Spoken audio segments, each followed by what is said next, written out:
प्रभु गौतम बुद्धंकर जीवन को टिके अनुसरण कला परे भाविली गोटे छोटिया कविताटे लिखिबि। आशा करे आपण मान कविताटे भल लगे। कवितार शीर्षक पूर्णछेद। सबु संपर्कर शेषरे नथाए पूर्णछेद, ना थाए संपर्कर आरंभरे पूर्णता।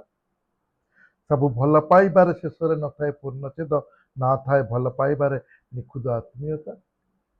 सबु अंतरे ज्वलन पीड़ार नथाए पूर्णछेद, ना थाए आरंभरे चंदन परि शीतलता। सबु संपर्कर सेतु बंधरे विश्वासर नथाए पूर्णछेद, ना थाए संपर्क शेषरे अनाबिल आत्मीयता।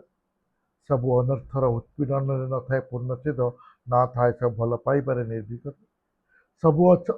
सबु असफलता पटभूमि नथाए नारीर कुटिलता, ना थाए युद्ध पर शीतलता। सबु ध्यान भंगर पछपटरे नथाए प्रपंचता, ना सीमार थाए कोल लंघिबार विफलता। सबु कर्म पथरे नथाए मानवर उदरता, ना थाए निष्काम कर्म मध्यरे निर्वाणता। शेषरे सबु अंतरे नथाए पूर्णता, किंतु सबु आद्ୟରେ थाए आत्मीयता।